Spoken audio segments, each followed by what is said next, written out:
मेरा नाम निर्देश कुमार और मैं उत्तर प्रदेश के जनपद अमरोहा से बिलोंग करता हूं और बाई प्रोफेशन बेसिक शिक्षा विभाग में एक अध्यापक के तौर पर कार्यरत हूं। आज समर संघ से मुझे आदेश प्राप्त हुआ है विस्तृत कॉन्सेप्ट डिलीवर करने का। तो मैं विस्तृत कॉन्सेप्ट अपने शब्दों में डिलीवर करने का प्रयास करूंगा। आप सभी से मेरा सादर अनुरोध है कि मेरी बात ध्यानपूर्वक सुने, मुझे खुशी होगी। धन्यवाद। साथियों, बात जब समर संघ की आती है तो समर संघ पिछले 3 साल से भी ज्यादा हो गए हैं।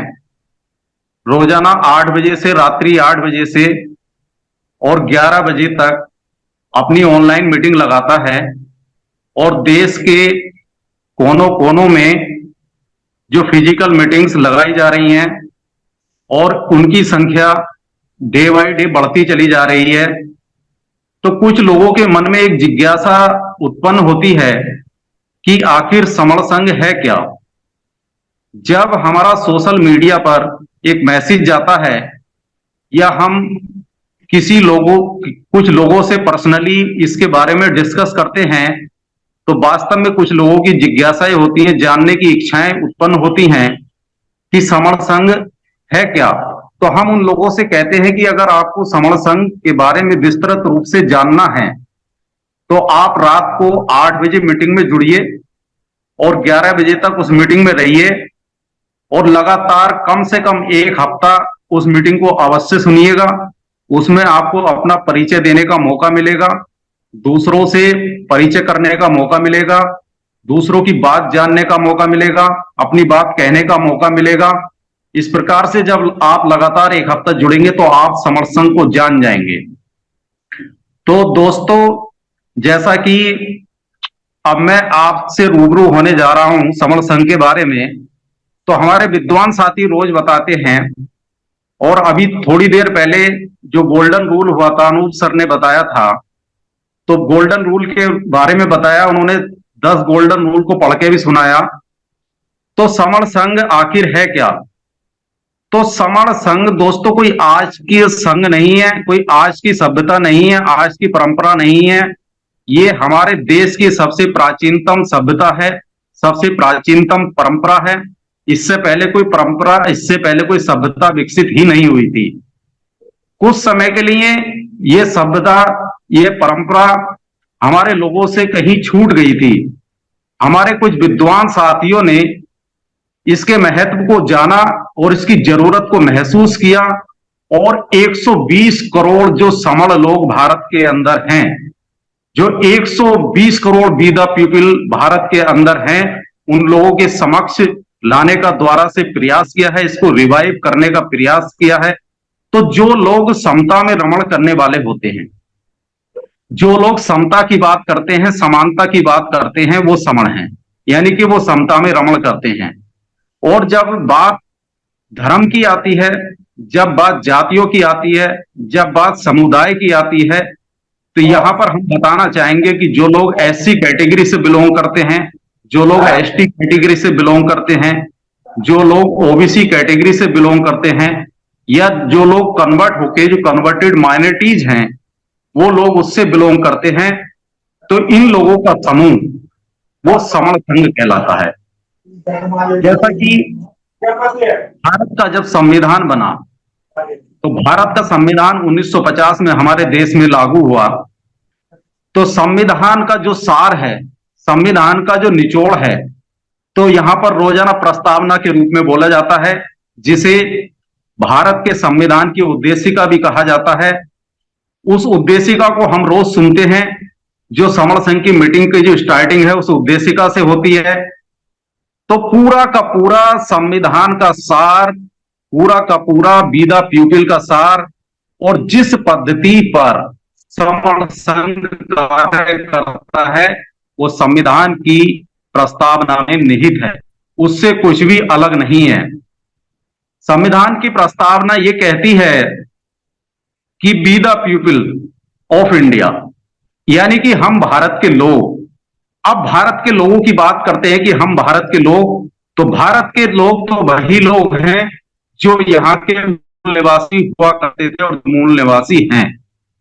क्योंकि जब हम भारत की बात करते हैं, भारत के लोगों की बात करते हैं, तो बात मूल निवासी की ही आती है। उन्हीं का भारत है और उन्हीं से भारत है। तो हम भारत के लोग यानी कि मूल निवासी क्या कहते हैं? भारत को एक संपूर्ण प्रभुत्व संपन्न, समाजवादी, धर्मनिरपेक्ष, लोकतंत्रात्मक गणराज्य बनाने के लिए, यानी कि हम भारत के लोग ये कहते हैं कि हम अपने भारत को संपूर्ण प्रभुत्व संपन्न बना देंगे। यानी कि भारत को हम ऐसा देखना चाहते हैं कि जो अपने आंतरिक और बाह्य मामलों में पूरी स्वतंत्रता के साथ, पूरी शक्ति के साथ स्वयं निर्णय लेने में सक्षम हो, हम ऐसा भारत देखना चाहते हैं। तो जो भारत से प्रेम करता है, जो भारत का मूल निवासी है, तो वही तो चाहेगा कि भारत हमारा ऐसा बने, संपूर्ण प्रभुत्व संपन्न बने। फिर क्या कहते हैं भारत के लोग कि समाजवादी, हम भारत को समाजवादी बनाना चाहते हैं। हालांकि जो कार्ल मार्क्स जो फिलोसफर रहे हैं, तो उन्होंने जो अपने साम्यवाद और समाजवाद की डेफिनेशन दी है, और जो यहां पर समाजवाद की जो परिभाषा है वो थोड़ी सी अलग है, लेकिन कुल मिलाकर साम्यवाद समाजवाद की अगर बात निचोड़ करके हम लेकर आते हैं, तो समाज में सबको समान अवसर प्रदान करने की बात आती है। तो फिर बात वहीं आ जाती है कि समानता की बात आती है कि हमारा समाज ऐसा होना चाहिए जिसमें सबको समान अवसर प्रदान हो। हम ऐसे भारत को चाहते हैं, और चाहता कौन है? हम भारत के लोग यानी कि समण लोग। धर्मनिरपेक्ष की बात आती है कि धर्मनिरपेक्ष, हम ऐसा भारत चाहते हैं जिसका अपना कोई धर्म ना हो, धर्मनिरपेक्ष हो, यानी कि अपना भारत, उस भारत का कोई धर्म ना हो, लेकिन भारत में जो लोग यहां पर हैं उनको पूर्ण स्वतंत्रता होनी चाहिए कि वो किस धर्म का पालन करें, वो किस धर्म को पसंद करते हैं, उनकी प्रायोरिटी क्या है, किस धर्म के अनुसार कार्य करना चाहते हैं। तो हम भारत के लोग भारत को ऐसा बनाना चाहते हैं। हम भारत के लोग, समण लोग, भारत को लोकतंत्रात्मक गणराज्य बनाना चाहते हैं। लोकतंत्र की जो परिभाषा है, by the people, for the people and from the people, लोगों से, लोगों के द्वारा, लोगों के लिए। हम यानी कि संविधान को और देश को शक्ति बी द पीपल के द्वारा प्रोवाइड की जा रही है। यहां गौर करने की बात है, कुछ लोग कहते हैं कि हमें संविधान से शक्ति मिलती है, लेकिन यह भी सोचने की बात है कि संविधान को शक्ति कौन दे रहा है? संविधान को जो शक्ति दे रहे हैं तो बी द पीपल दे रहे हैं, यानी कि संविधान को शक्ति बी द पीपल से मिल रही है। और दूसरे शब्दों में अगर आप कहना चाहें, बी द पीपल को शक्ति संविधान से मिल रही है। दोनों एक दूसरे के पूरक बातें हैं। तो यहां पर जो लोकतंत्र है वो लोगों के द्वारा ही है, लोगों से इतर कुछ भी संभव नहीं है। और वो कौन लोग हैं? वो भारत के लोग हैं, वही समण हैं। उसके बाद हम भारत को गणराज्य बनाना चाहते हैं, यानी कि जो भी यहां पर राजा बनेगा वो मां की कोख से पैदा नहीं होगा, वो मां की कोख से पैदा नहीं होगा, उसको भी लोग चुनेंगे। और उसको कौन लोग चुनेंगे? उसको हम भारत के लोग चुनेंगे, और भारत के लोग ही समण हैं। जो समण लोग हैं वो भारत के लोग हैं। उसके बाद हम क्या चाहते हैं? हम चाहते हैं सामाजिक, और उसके नागरिकों को, भारत के नागरिकों को क्या चाहते हैं? सामाजिक, आर्थिक और राजनीतिक न्याय चाहते हैं। ये हमारे संविधान का उद्देश्य है, जो हमारी प्रस्तावना में निहित है कि हम अपने लोगों को सामाजिक न्याय चाहते हैं, हम अपने लोगों को न्याय चाहते हैं, हम अपने लोगों को राजनीतिक न्याय चाहते हैं। ऐसे लोग जो सामाजिक, आर्थिक और राजनीतिक न्याय चाहते हों, तो वो अपने देश से वाकई में प्रेम करते हैं। और वो कौन लोग हैं? वो भारत के लोग हैं, वो समण लोग हैं। आगे विचार, अभिव्यक्ति, विश्वास, धर्म और उपासना की स्वतंत्रता चाहते हैं।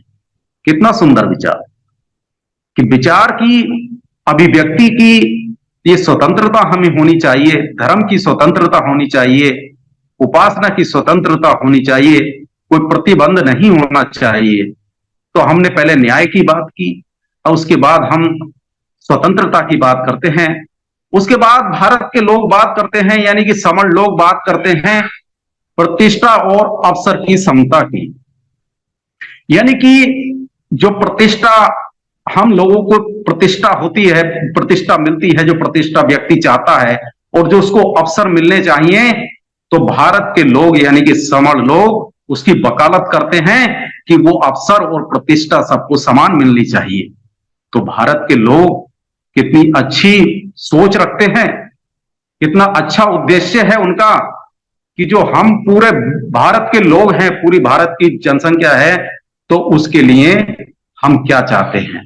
हम न्याय की बात करते हैं, हम स्वतंत्रता की बात हमने की, हमने समता की बात की, यानी कि समानता की बात की, और ऐसा चाहने वाले कोई और नहीं है, ये समण लोग हैं।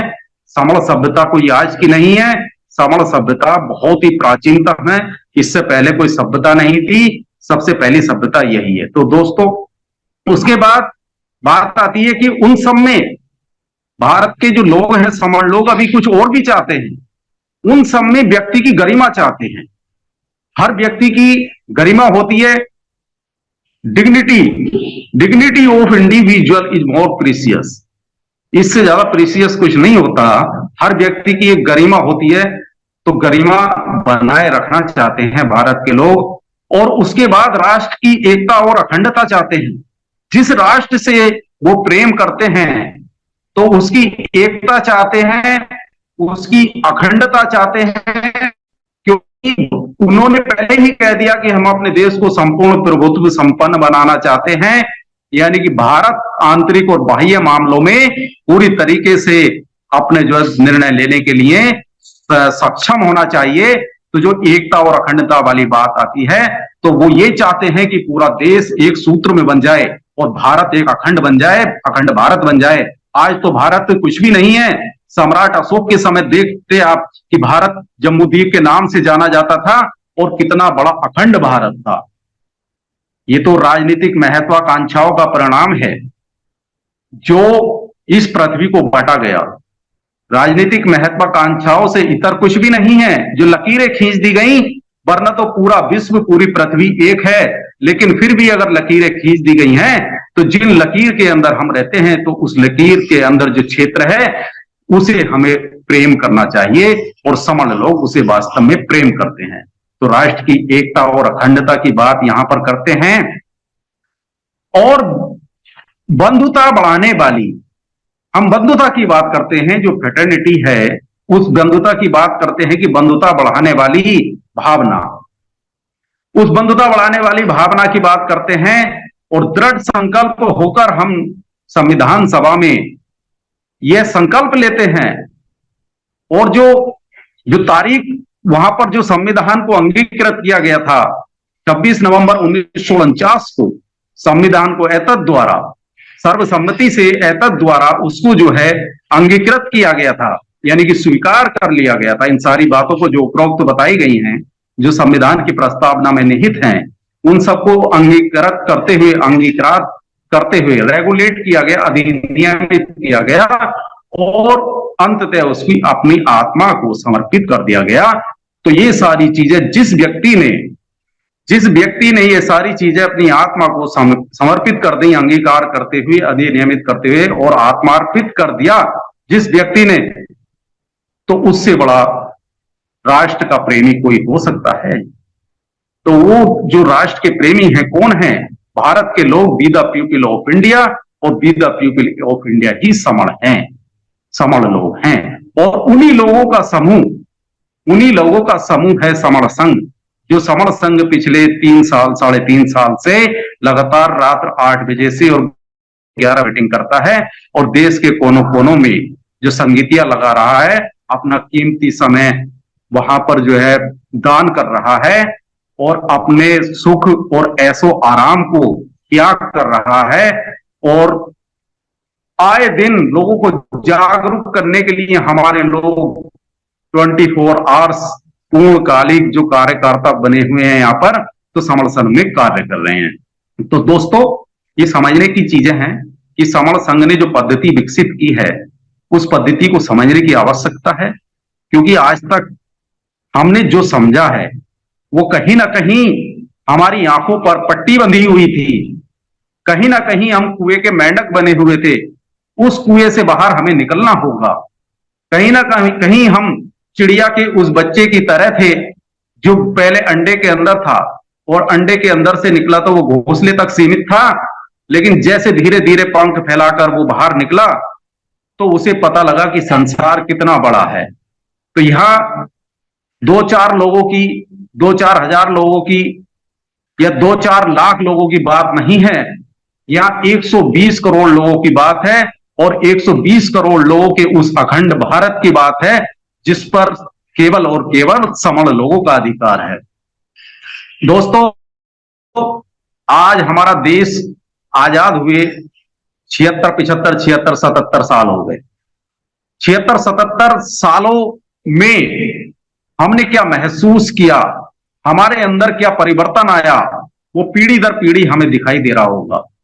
जब हमारा देश अंग्रेजों का गुलाम था तो हमारे देश के देशभक्तों ने जो कुर्बानियां दी, उन कुर्बानियों के बदौलत हमारा देश आजाद हुआ। और जब उस समय ये देखा गया कि हमारा देश अंग्रेजों के गुलाम है और कुछ लोग ऐसे हैं जो हमारे देश के दूसरों लोगों के गुलाम हैं, यानी कि कुछ लोग बहुत दयनीय स्थिति में थे, बहुत वंचित थे, तो वो गुलामों के भी गुलाम थे। तो एक युग पुरुष जिसे आज हम बाबा साहब डॉक्टर भीमराव अंबेडकर के रूप में जानते हैं, उन्होंने अपने जीवन का बलिदान किया उनके उत्थान के लिए, उनकी पीढ़ियों को सुधार करने के लिए।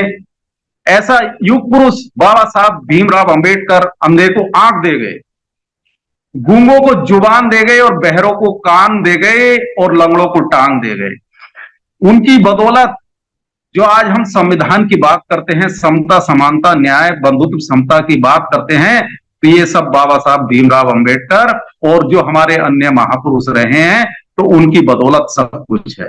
बाबा साहब अंबेडकर ने संविधान लागू हुआ हमारा, और 74 साल उस संविधान को लागू हुए हो गए हैं। बाबा साहब अंबेडकर ये कह गए थे कि आप शिक्षित बनिएगा, आप संगठित रहिएगा और आप संघर्ष करिएगा। तो बाबा साहब अंबेडकर ने हमें संगठित होने के लिए कहा था।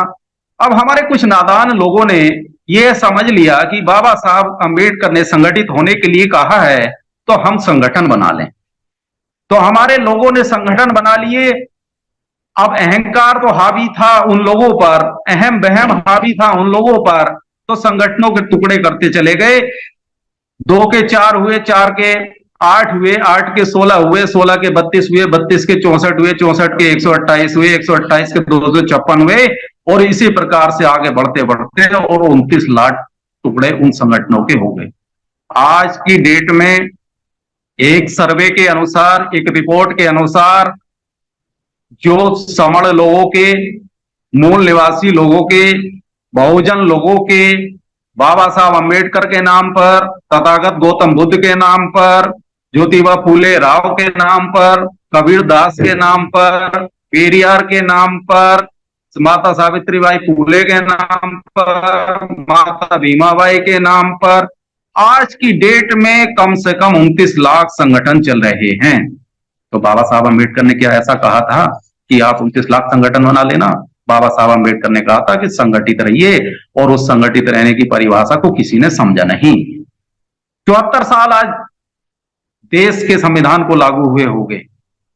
तो पिछले कुछ सालों में, कुछ लोगों ने, पिछले कुछ सालों में हमारे लोगों ने यह महसूस किया कि देश को आजाद हुए 76 साल हो गए, देश का संविधान लागू हुए 74 साल हो गए, तो क्या हमारे देश के उन लोगों को जिन्हें हम we the people of India कहते हैं, जो चीज, जो प्रतिनिधित्व मिलना चाहिए था, जो सुख सुविधाएं मिलनी चाहिए थी, क्या वो सुख सुविधाएं हमें मिल गई?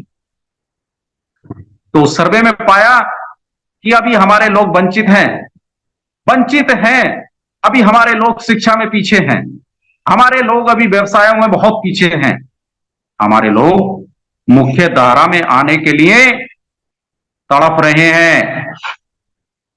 मुख्य धारा में लाने के लिए हमारे कुछ लोगों ने अभी मेहनत की है और उसी मेहनत का परिणाम है, उसी मेहनत का नाम है समण संघ। समण संघ प्रकृति में बसा हुआ है। बिना संघ के प्रकृति का अस्तित्व संभव नहीं है। प्रकृति में जितने भी पेड़ पौधे होते हैं, जितने भी जीव जंतु होते हैं, जितने भी पशु पक्षी होते हैं, उनकी मूल प्रवृत्ति में संघ होता है। वो अपने सजातीय ग्रुपों में बटे हुए, बंधे हुए होते हैं। पशु जब अपने सजातीय पशुओं का उनकी कैटेगरी होती है, उसमें जो है वो जुड़े हुए होते हैं। ऐसे पेड़ पौधे होते हैं। तो हमारे कुछ लोगों ने सोचा इसी प्रकार से जो सजातीय लोग हैं, जो एक ही भावना के लोग हैं, उन लोगों को इकट्ठा किया जाए। तो उन लोगों को इकट्ठा करने के लिए उन्होंने ये मुहिम छेड़ी। उस मुहिम का नाम ही समण संघ है। लेकिन दोस्तों, देश को आजाद हुए जैसा कि बताया इतने 76 साल हो गए और संविधान को लागू हुए 74 साल हो गए। तो ये संगठन वाले जो लोग हैं ये सोचते हैं कि हमने बहुत काम किए हैं, हमारी बहुत उपलब्धियां हैं। तो जब आपने इतने काम किए हैं, आपकी इतनी उपलब्धियां हैं और आप निरंतर काम कर रहे हैं, तो जो हमारे अधिकार हैं वो निरंतर जा क्यों रहे हैं? कभी विचार इस बात पर करने की आवश्यकता नहीं समझी? इस बात पर विचार करने की आवश्यकता है। जो मूलभूत सुविधाएं हम लोगों को मिलनी चाहिए थी, क्या वो मूलभूत सुविधाएं हमें मिल गई हैं? इस बात पर विचार करने की आवश्यकता है।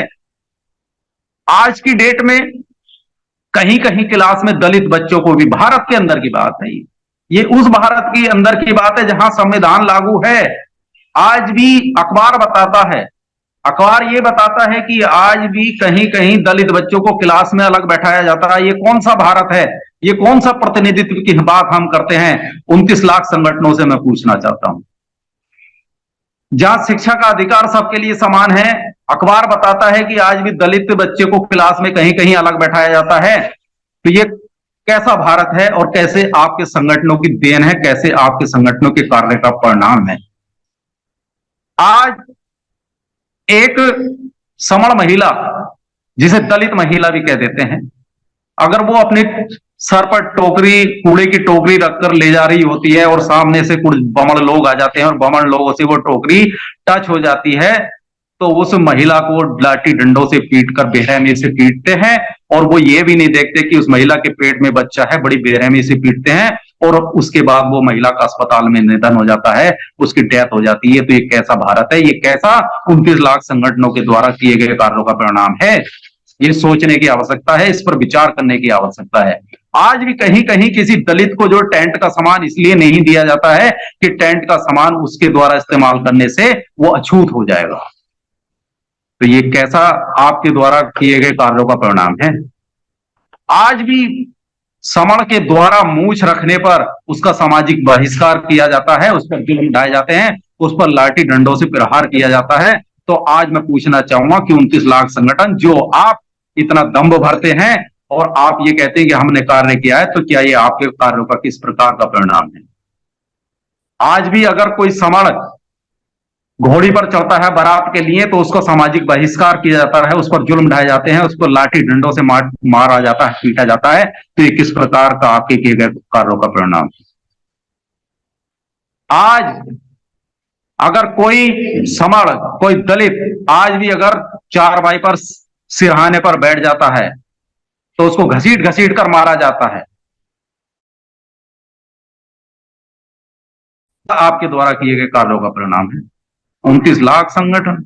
अरे 29 लाख अगर अध्यक्ष, उपाध्यक्ष, मंत्री 29 लाख संगठनों के इकट्ठा हो जाएं तो भारत में भूचाल आ जाएगा, भूकंप आ जाएगा, धरती हिल जाएगी। लेकिन आप इकट्ठा होने के लिए कहां तैयार हैं? समण संघ जो आइडियोलॉजी दे रहा है वो ऐसे ही नहीं दे रहा है। आप ये सोचें, आप गाजे बाजे के साथ जाते हैं, आप बड़ी बड़ी गाड़ियों में जाते हैं, आप बड़े बड़े कपड़े, कुर्ते पजामे, सूट पहनकर जाते हैं, आप डेली रूटीन पिकनिक मनाते हैं, आपके बच्चे सिनेमा हॉल में जाते हैं, बेम मॉल में जाते हैं, रूटीन आइसक्रीम खाते हैं। लेकिन क्या आपने कभी ये सोचा है कि हमारे समाज का कितना % भाग आज भी दयनीय स्थिति में है? आप, मैं कहना तो नहीं चाहूंगा, लेकिन ये मैं व्याख्यान करते हैं, हम किसी की आलोचना नहीं करते, हम केवल व्याख्यान करते हैं। हम आपके गुणों को भी बताएंगे तो आप गुण अलग ही नजर आएंगे। लेकिन समर संघ जिस पद्धति पर कार्य करता है वो पद्धति सर्वश्रेष्ठ है, वो पद्धति बहुमूल्य है, क्योंकि यहां पर गोल्डन नियम बने हुए हैं, और गोल्डन का मतलब होता है बहुत कीमती, सुनहरा। तो गोल्डन नियम जो बेस कीमती हैं, ऐसे नियम यहां पर बने हुए हैं। और वो नियम किसी एक व्यक्ति ने नहीं बनाए हैं, वो पूरे संघ ने बनाए हैं, सर्वसम्मति के साथ में बनाए हैं, पूरे संविधान का पालन करते हुए नियम बनाए गए हैं, उन्हीं नियमों पर कार्य होता है। और जो यहां पर मीटिंग्स लगाई जाती हैं तो बहुत इन नियमों का पालन किया जाता है, उन नियमों का पालना करते हुए कार्यक्रम कराए जाते हैं, और पैसे की बचत होती है। पैसे की बचत इस मायनों में भी होती है कि जब समर संघ में लोग मीटिंग में जाते हैं, जो समितियों में जाते हैं, तो अपना खाना खुद लेकर जाते हैं। बड़े बड़े भोजों का, बड़े बड़े खाने की व्यवस्था का आयोजन वहां पे नहीं होता है, बड़े बड़े मंच नहीं लगाए जाते हैं, मंचों का पैसा बच जाता है। किसी के गले में हम माला नहीं डालते हैं, पद प्रतिष्ठा की कोई बात नहीं आती है। यहां पर अहंकार है ही नहीं, अहंकार नहीं है तो अहंकार की तृप्ति का तो मतलब ही नहीं होता। लेकिन संगठन में संगठन वाले ये सोचते हैं, जैसा कि एक छिपकली ने सोच लिया, एक छिपकली ने सोच लिया कि छत उसकी वजह से रुकी हुई है। वो छत के नीचे छिपकली थी, उसको गलतफहमी हो गई थी कि छत उसकी वजह से रुकी हुई है, जबकि ऐसा नहीं है। तो आपको अहंकार किस बात का है? भगवान बुद्ध कहते हैं कि मनुष्य के ऊपर जो अहंकार, पद प्रतिष्ठा रूपी जो आवरण चढ़े हुए हैं, उनको प्याज के छिलकों की तरह उतार फेंकिए।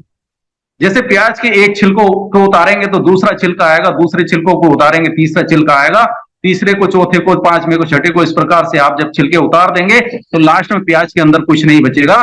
तो भगवान बुद्ध भी यही कहते हैं, अपने ऊपर के जो पद प्रतिष्ठा, अहंकार के लाभ, लोभ, ईर्ष्या के जो आवरण हैं, जो प्याज के छिलके, उनको उतार फेंको और उसके बाद में शून्य हो जाओ। तो समर संघियों ने ऐसा ही किया है। और जो समर संघ के कंसेप्ट को समझते हैं तो समर संघ के वो स्पोक कहलाते हैं, और वो बिल्कुल शून्य हो जाती है। और जब शून्य हो जाते हैं तो अहंकार का मतलब नहीं होता है, और अहंकार की तृप्ति का मतलब नहीं होता है। लेकिन जो लोग संगठनों में काम करते हैं, उनके अहंकार की तृप्ति जरूरी होती है उन लोगों के लिए। वो लोग अपने गले में माला डलवाते हैं, जबकि समर संघ अपने गले में माला नहीं डलवाता। पद प्रतिष्ठा की कोई बात नहीं आती है। तो समर संघ के रूल, जो नियम हैं, बहुत अच्छे हैं। उन नियमों का पालन करते हुए समर संघ में जुड़िए, यानी कि आप पहले जुड़ जाइए, नियमों को बाद में जानिएगा। हम ये नहीं कहते, अभी मैं आपको बता रहा हूं, आप थोड़ा बहुत समझ सकते हैं। जो लोग नए जुड़े हुए हैं वो थोड़ा बहुत समझ सकते हैं, लेकिन पूरी तरीके से वो तभी जान पाएंगे, वो पूरी तरीके से जब ही इसको जो अंगीकृत कर पाएंगे, अधिनियमित कर पाएंगे, आत्मार्पित कर पाएंगे, जब उसमें जुड़ेंगे और चीजों को समझेंगे, जब लोगों से इंटरैक्शन करेंगे, जब कोऑर्डिनेशन बनाएंगे, जब परिचय करेंगे, और जब इसके कंसेप्ट को सुनेंगे, खुद भी अपनी बात रखेंगे, दूसरों की बात सुनेंगे, तभी वो कुछ कर पाएंगे, जब समझ पाएंगे। मेरे मात्र आधा घंटे बोलने से आप नहीं समझ सकते।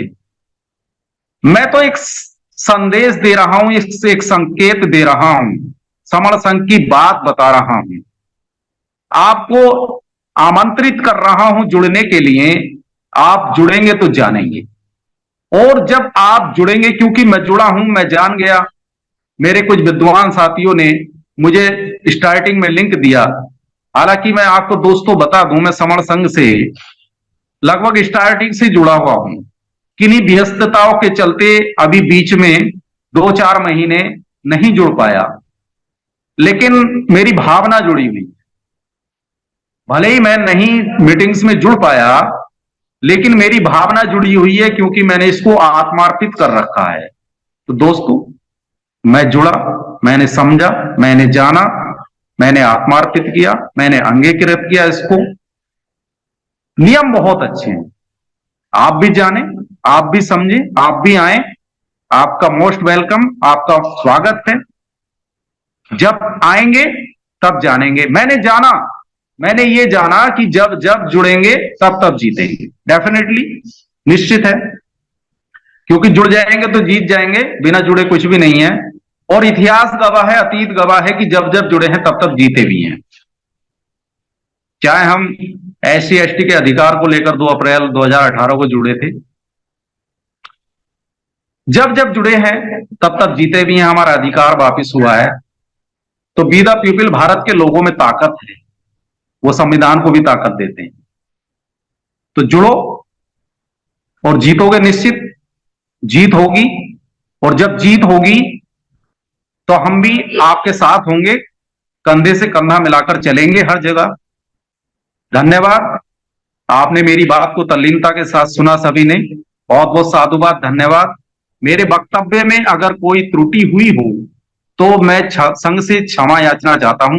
संघ मुझे माफ करे, माफ करे, माफ करे। सभी को संगम नमामि, संगम नमामि, संगम नमामि।